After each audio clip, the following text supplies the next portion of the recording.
vous ainsi que votre délégation. Merci, monsieur. Le président. Donc, pour commencer, j'aimerais vous entendre. Comment décririez-vous la situation actuelle en République démocratique du Congo, monsieur le président? Oui, c'est une situation injuste qui nous est imposée.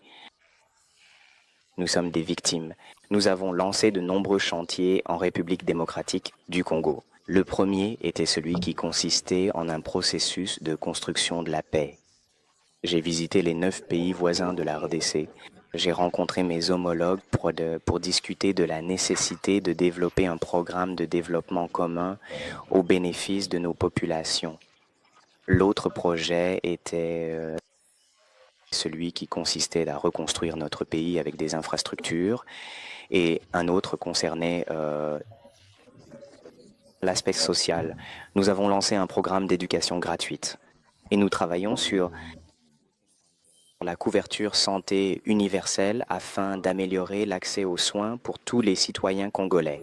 Et pendant que nous travaillions sur tout cela, nous étions confrontés à une guerre injuste. C'est caché derrière des intentions de pillage, l'intention de piller nos ressources minérales et agricoles. C'est malheureusement la situation injuste que nous vivons.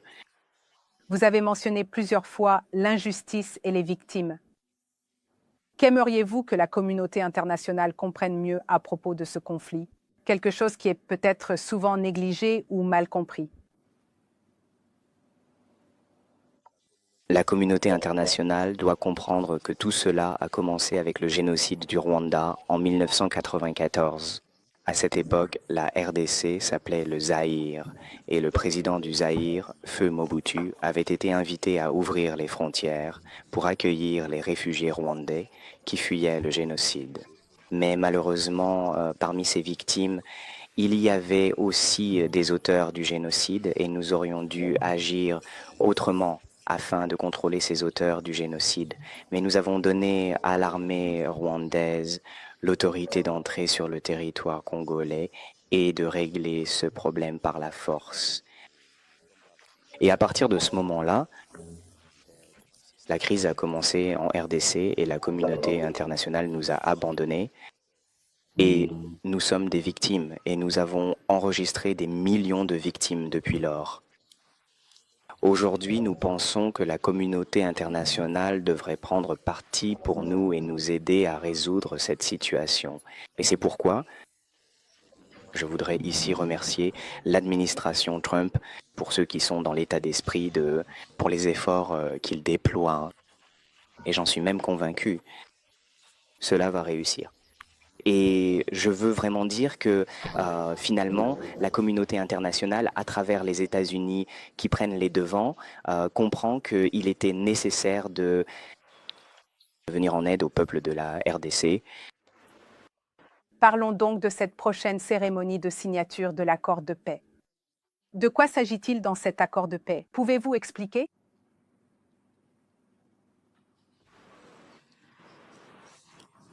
Eh bien, il n'y a rien de magique dans cet accord.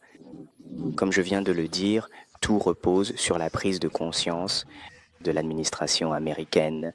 Au sein des États-Unis, de l'administration, la prise de conscience croissante concernant les foyers de conflits persistants.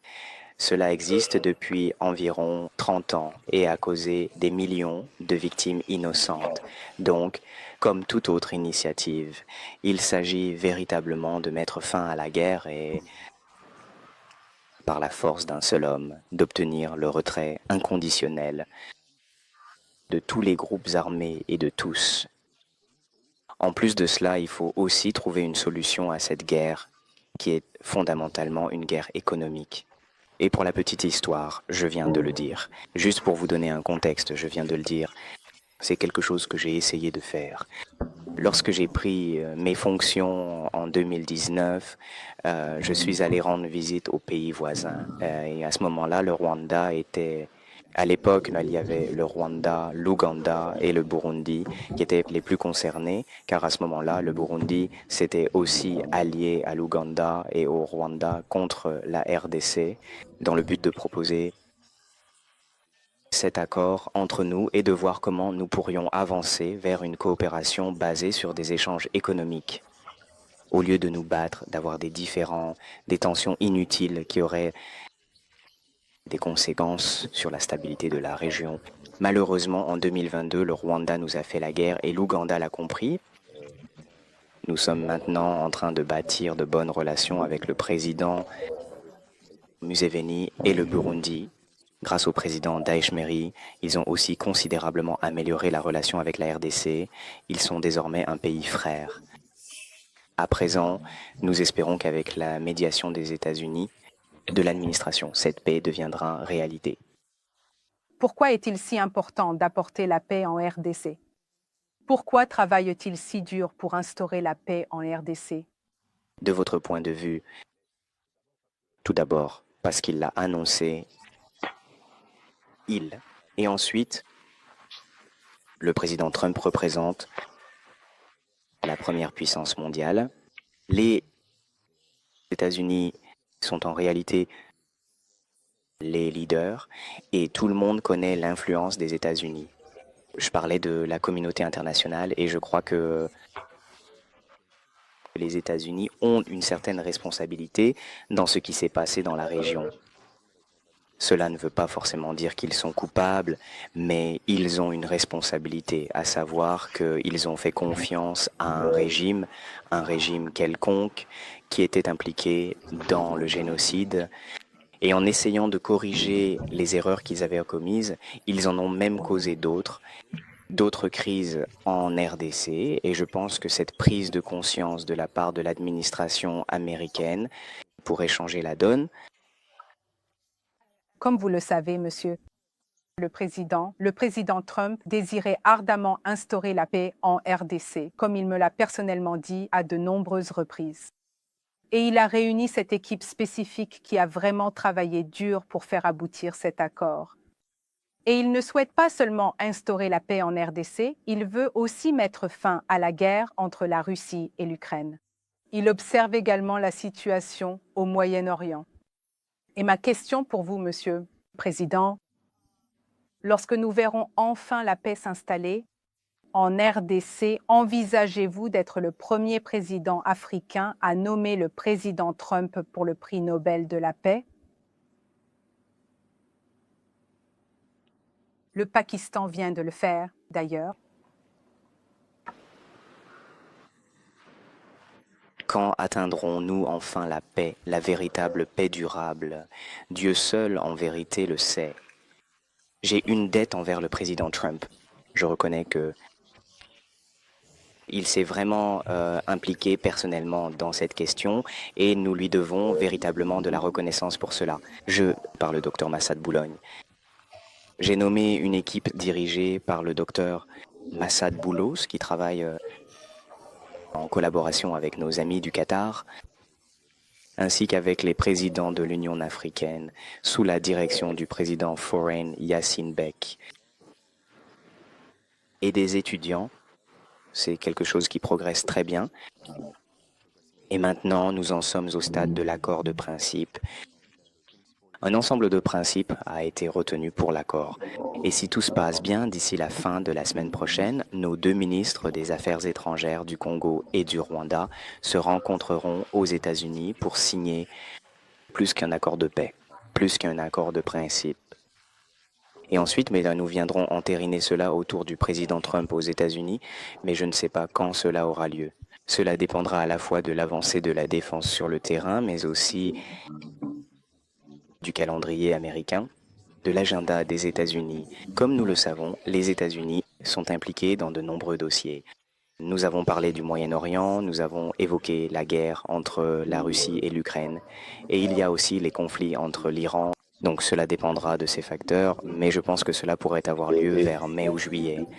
Mais ensuite, je crois que si nous s'ils parviennent à accomplir cela, à mettre fin à un conflit injuste qui a causé des milliers, voire des centaines de milliers de morts, ainsi que d'innombrables souffrances, des familles déplacées et une destruction massive, alors ce serait un pas immense vers la paix et la stabilité pour tous ceux qui ont été touchés par cette tragédie. Les gens diraient que cette guerre a causé plus que la Seconde Guerre mondiale. Et je pense que si le président Brown, grâce à la médiation, parvenait à mettre définitivement fin à cette guerre, il mériterait vraiment ce prix Nobel. Je serai le premier, j'irai le premier voter pour lui. Et Monsieur le Président, comme nous le savons, la perception de la République démocratique du Congo dans le monde n'est pas bonne. Beaucoup de gens considèrent ce pays comme un pays très corrompu et avec des problèmes de mauvaise gouvernance. Lorsque cet accord de paix sera enfin conclu, prévoyez-vous de mener un travail très approfondi pour lutter contre la corruption dans ce pays?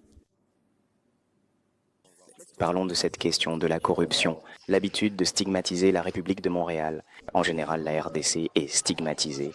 Bien sûr, la corruption existe partout dans le monde. Même dans les pays démocratiques, partout ici, vous entendrez parler de corruption, de haine. Donc ce n'est pas quelque chose de très spécifique uniquement à la RDC. Et puis, il faut savoir qu'il y a de multiples éléments à prendre en compte dans notre pays lorsqu'on parle de corruption. La première chose, c'est le comportement. Au cours de toutes ces dernières années, nous avons pris en considération les problèmes de comportement. Par conséquent, la corruption est très présente et très évidente en Afrique chez les Congolais.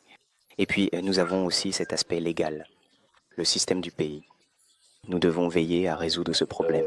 Et nous avons aussi les conditions sociales, c'est-à-dire les salaires qui rendent difficile pour certaines personnes de manger et de subvenir à leurs besoins. Et c'est quelque chose sur lequel nous avons commencé à travailler depuis que j'ai pris mes fonctions en 2019. Nous avons commencé à lutter contre cela. J'ai mis en place plusieurs mécanismes de changement de mentalité et il existe une unité qui se consacre à cela et une autre qui lutte contre la corruption par la sensibilisation et la dénonciation.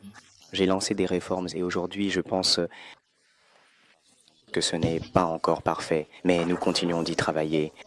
Avez-vous constaté des progrès? Bien sûr, il y a des progrès. Je préciserai que le troisième élément concerne les recettes lorsque je suis arrivé au pouvoir. Le budget de la RDC était d'environ 5 milliards de dollars. Et aujourd'hui, nous avons multiplié ce montant. Et aujourd'hui, nous sommes capables de le collecter grâce aux mécanismes que nous avons mis en place. Nous avons collecté plus de recettes et nous allons également mobiliser nos efforts car nous devons diversifier notre économie. Nous allons définitivement élargir Nous allons avoir la possibilité d'améliorer l'efficacité de la justice et du système juridique et cela nous permettra de réduire l'impact de la corruption sur l'économie. Monsieur Tonka, les donateurs, je veux cela. Donc, il nous faut juste un peu de temps et nous avons aussi besoin de paix et de stabilité. Cela nous permettrait d'atteindre tout cela. C'est pourquoi l'accord, comme nous en parlions, c'est ça, l'accord. L'affaire, l'accord économique avec les États-Unis est bien accueilli ici, car cela nous permettra non seulement d'extraire nos minerais, mais aussi de trouver les responsables, mais aussi de les traiter et de les transformer localement en améliorant notre capacité énergétique, en transformant, en apportant de la valeur ajoutée, en créant des emplois. Et cela permettra un développement économique durable et significatif, favorisant la croissance et la prospérité de la région, et cela aura également un impact positif et durable sur l'état d'esprit des habitants et des communautés locales congolais, comme je viens de le dire, et cela leur permettra de travailler pour le développement de leur pays au lieu de corrompre le système économique. Voilà, c'est tout. Nous avons juste besoin d'un peu plus de temps. Nous avons besoin de paix et de stabilité. Monsieur le Président, l'accord de paix, la paix qui viendra en RDC apportera de nombreuses opportunités d'investissement. Envisagez-vous de renforcer cette lutte contre la corruption? Parce qu'il y a beaucoup d'investisseurs qui envisageront de venir en RDC, mais la situation actuelle n'est pas la meilleure. La corruption est toujours présente, même si le président a mentionné qu'il y a beaucoup d'efforts qui sont faits. Pour lutter contre la corruption, mais prévoyez-vous de renforcer cette lutte contre la corruption? Oui, bien sûr. Nous n'avons pas attendu cet accord économique pour lancer ces initiatives. Je parle déjà de ce que nous avons fait avec nos amis chinois. Lorsque je suis arrivé au pouvoir, j'ai constaté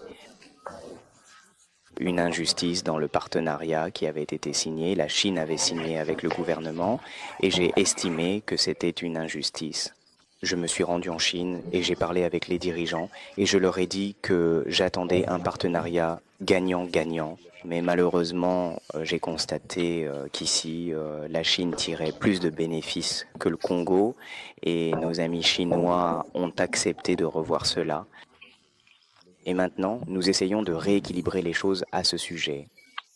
Maintenant, bien sûr, cet accord aura un impact non seulement sur le niveau de vie des Congolais, mais aussi sur les comportements, les mentalités qui, il faut le souligner, sont très vulnérables, particulièrement exposés à la corruption.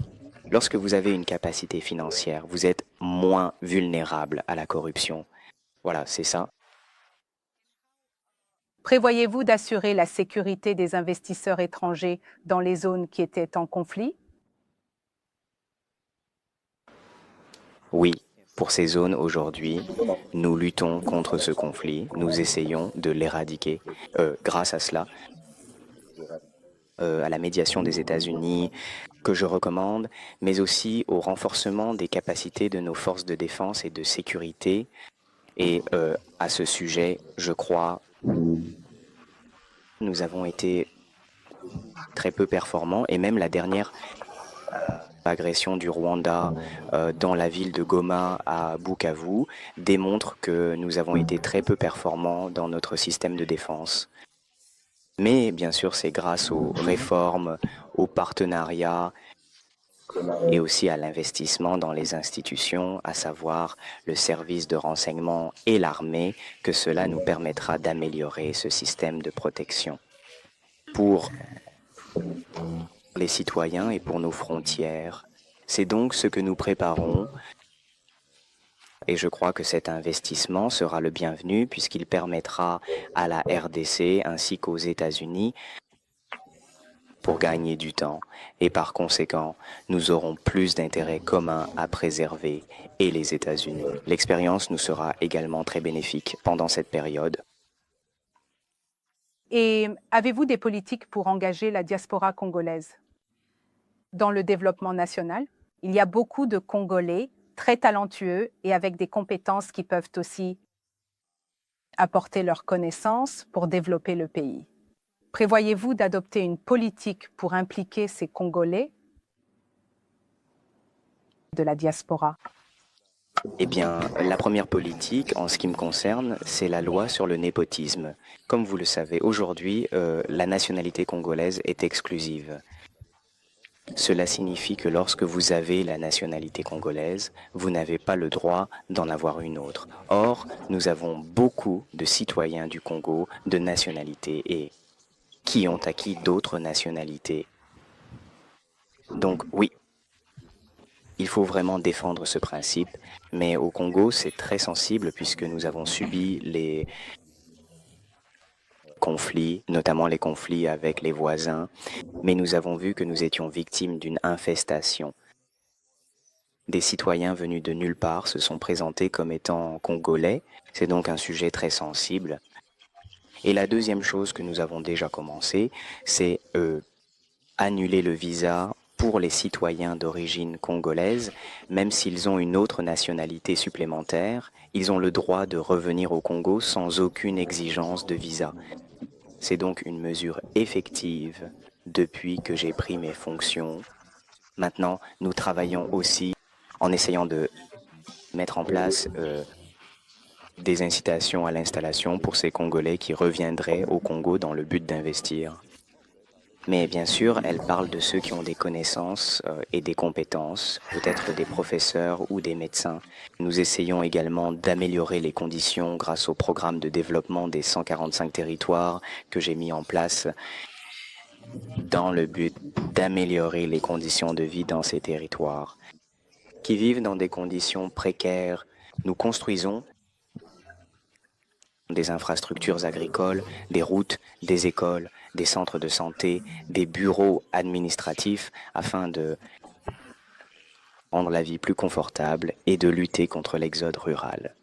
Et je crois que tout cela aura un impact sur les décisions de nos compatriotes qui vivent à l'étranger, qui décideront de quitter les États-Unis pour venir s'installer à la campagne, quelque part dans une région reculée du Congo, peut-être en Ituri, à Choupo, à Kasaï, et ainsi de suite.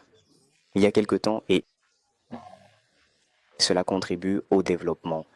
Ce seront donc les principaux piliers que nous sommes en train de développer. Comme je viens de le dire, il faut la paix et la stabilité, car il est impossible d'atteindre de tels objectifs sans paix et stabilité. Encore une question que beaucoup d'Africains aimeraient sûrement entendre de votre part.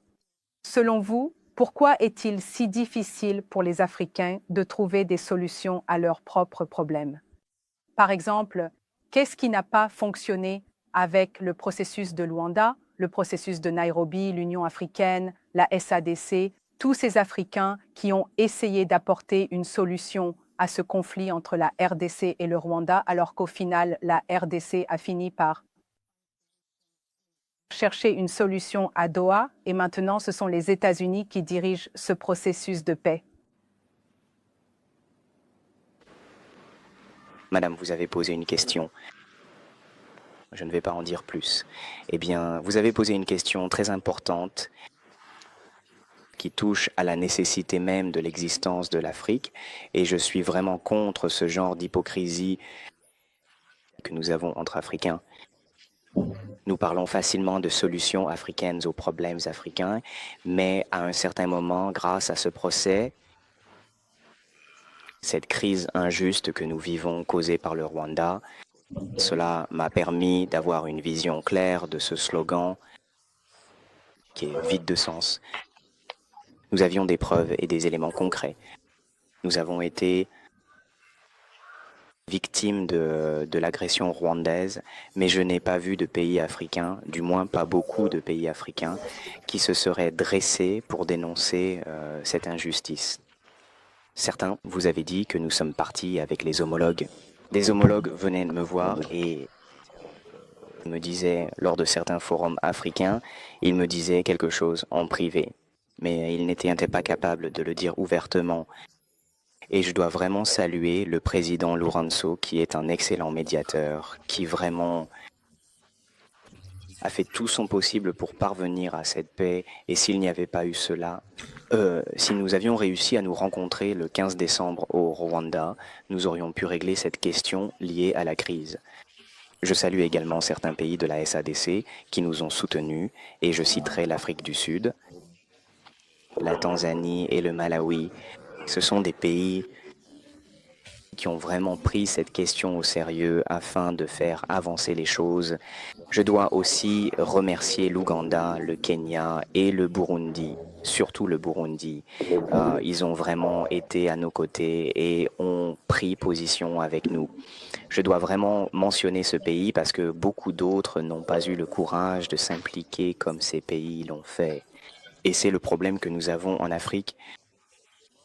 Évidemment, nous subissons aussi une certaine influence de l'extérieur du continent, je pense. Mais je crois qu'en Afrique, la véritable indépendance consiste à pouvoir dire que nous avons des principes sur lesquels nous nous sommes mis d'accord. Et parmi ces principes que nous avons établis, il y en a un qui concerne la non-agression des États africains envers un autre État africain. Donc, une fois que cela est accompli avec succès, c'est un principe sur lequel nous sommes tous tombés d'accord. Nous devrions avoir le courage de dire que cela ne peut pas avoir lieu, mais nous ne le faisons pas. Le problème avec les Africains, c'est que nous sommes nous-mêmes le véritable problème. Nous acceptons et nous mettons d'accord sur des principes auxquels nous ne nous conformons pas. En pratique, en 2019, il y a eu une résolution qui a été lue selon laquelle l'objectif pour 2020 serait de faire taire les armes et les conflits en Afrique. Cela a-t-il été accompli? Non, aujourd'hui c'est un échec flagrant. Ce qui signifie que nous sommes des principes auxquels nous ne nous conformons même pas. Tant que nous comporterons de cette manière, les autres continents ne nous respecteront jamais, ils seront en train de se plaindre ici et là, disant que les Africains ne sont pas respectés. C'est cela que nous devons commencer à faire. Nous ne pourrons être respectés par les autres que si nous sommes capables de respecter les engagements que nous avons pris. C'est que nous, en tant qu'Africains, ne sommes pas unis. Nous n'avons pas la même vision sur certains sujets. C'est pourquoi nous continuons à avoir ces problèmes. Eh bien, notre union, tu sais, elle n'est pas vraiment réelle. Comment peut-on véritablement parler d'unité, d'une réelle union entre les peuples, lorsqu'une nation, en toute conscience, peut provoquer la mort de millions de personnes innocentes sur le territoire voisin sans que personne n'intervienne? Et tout le monde le voit, tout le monde en est témoin, dans le but de servir des intérêts qui restent obscurs pour la majorité. Piller les ressources minières, de quelle unité parle-t-on? Je ne veux pas que tu approfondisses vraiment ce mot. Je ne peux pas définir l'unité avec un tel comportement. Donc ce n'est pas réel cette unité. On en parle simplement, mais ce n'est pas réel. Peut-être que j'étais naïf de croire en cette unité africaine, mais je pense que c'est la leçon que j'ai tirée de cette crise. Et il est donc vraiment important d'aller partout en Afrique et de dire que l'unité africaine dont nous parlons tous n'est pas réelle. L'unité africaine commence réellement par le respect des principes que nous avons choisis et pour lesquels nous avons voté. Et celle qui pose question, monsieur. Monsieur le Président, quoi? Quel message aimeriez-vous adresser au président Trump en disant que, finalement, ces années de guerre que le peuple congolais a endurées sont sur le point de prendre fin? Eh bien, tout d'abord, je dois le remercier pour son intérêt, car lors du premier mandat du président Trump, l'Afrique a été complètement négligée. Mais maintenant, il a manifesté de l'intérêt pour l'Afrique et nous l'en remercions. Et je veux aussi l'encourager à poursuivre dans cette voie. Pour l'Afrique, je suis convaincu et je crois que je ne suis pas le seul à le penser. L'Afrique est l'avenir du monde. C'est maintenant le moment pour moi de me préparer à cet avenir en prenant parti pour l'Afrique et en nous soutenant dans nos efforts visant à développer notre continent. Et je suis convaincu que si le président Trump continue dans cette voie, il restera le président, sinon le plus grand, du moins l'un des plus grands que les États-Unis aient jamais eu. Et je crois qu'il recevra ce prix Nobel. Merci, monsieur le Président. Merci beaucoup.